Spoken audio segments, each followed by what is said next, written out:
The goal for this workshop is to add description and sensory detail to your draft. The key idea here is that you want to create vivid descriptions in your writing. Remember that your goal as a writer is to create vivid description, which means that it is lifelike or richly imagined. And this goal is so important that it shows up not just once, but twice in your rubric. One band of your rubric says, the text effectively uses either precise words and phrases or sensory detail to show a clear picture of the experiences, events, setting, and/or characters. This might remind you of elementary school when they told you show, not tell. It also shows up here. The rubric says, the text demonstrates deliberate use of narrative techniques, such as description, to develop experiences, events, and/or characters. So again, description is really important in your final draft for this project. But where are you going to add it? Well, if you're having trouble, think about describing things that will help your reader engage with your story. For example, you might choose to describe the setting so that your reader can really picture the scene. That includes the place, the time of day, the weather, etc. You might also choose to describe characters so that your reader can imagine what these people are like. This includes all the aspects of tales that we've talked about, how characters talk, how they act, what they look like, their effect on others, as well as what they say. And you might also choose to describe feelings so that your reader can really empathize with your character. So, you want to think about, how do you imagine the setting? How do you imagine a character? And how can you translate what you imagine into sensory detail? What do things look like, sound like, smell like, feel like, and taste like? So you can translate that into your writing. Let's look at an example.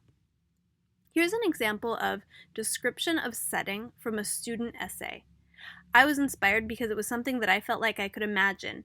This student had written he was jumping on a truck. I changed the truck to a train. Then I looked for a picture of a train to help me better imagine this scene. And this picture is German soldiers going to the front during World War I.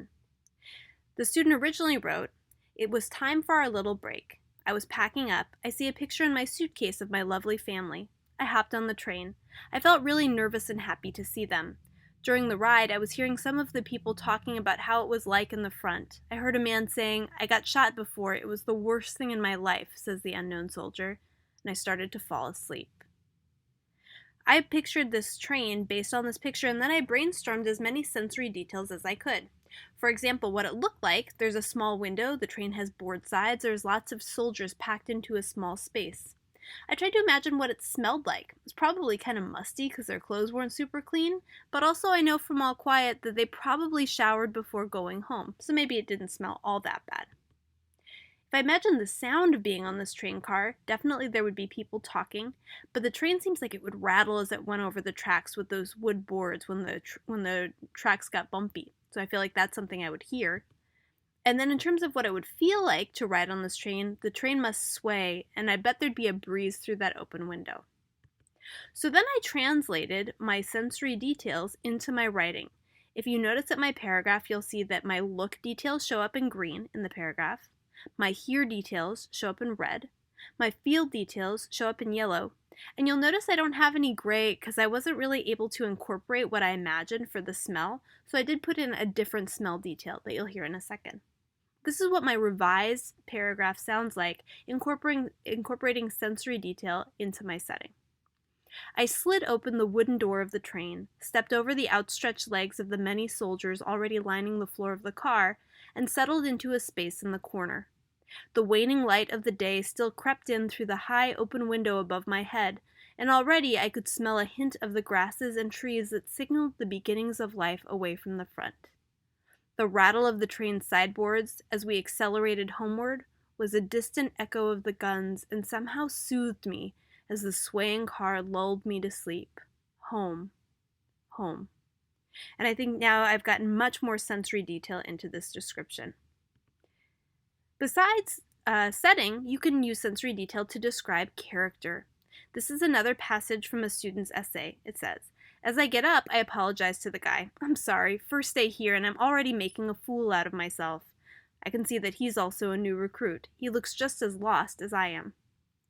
I was inspired by this student's writing to imagine what this new recruit might look like, and so I poked around on the internet, I found this picture and zoomed in on this kid on the right-hand side with his hand on his belt.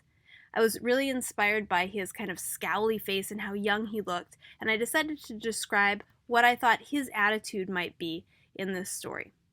So I brainstormed again. Here's what he looks like. I noticed that he's got some light freckles on his face, maybe from being out in the sun during training, and his eyebrows are drawn down. I can imagine what he might sound like. I think his voice is still changing, but I think that this character I want to be a little bit defiant. He's going to challenge my soldier, mostly because he's afraid of what might happen to him in war. And then my soldier bumps into him, and I want my soldier to feel this guy's sharp shoulder through his jacket because he's still pretty young and pretty skinny.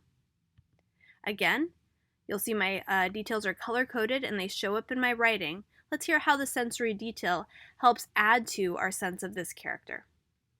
As I get up, I apologize to the guy. I'm sorry, first day here and I'm already making a fool out of myself.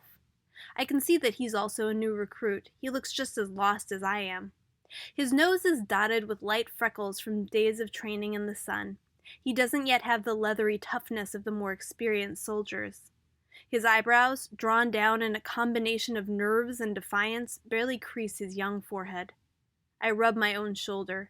I can still feel where his sharp, boyish frame bumped me. He speaks in a voice that creakily tiptoes between manhood and boyhood. And again, sensory details really add to our imagination of who this character is. So, to improve your own draft, you can go in either direction. You might choose to add detail to setting. If you want to do that, you want to identify an important scene in your story. Maybe the opening, maybe the scene where the climax happens, maybe the place where most of the action happens. Then look at images like I did if it helps you to get your imagination going. Use this to brainstorm sensory details, thinking about what things look and sound and smell and taste and feel like. And then use your sensory details to add description to your writing. If you want to think about characters, think about who is a key character in your story. Consider what she or he would look like, sound like, feel like, as well as what he or she would be doing.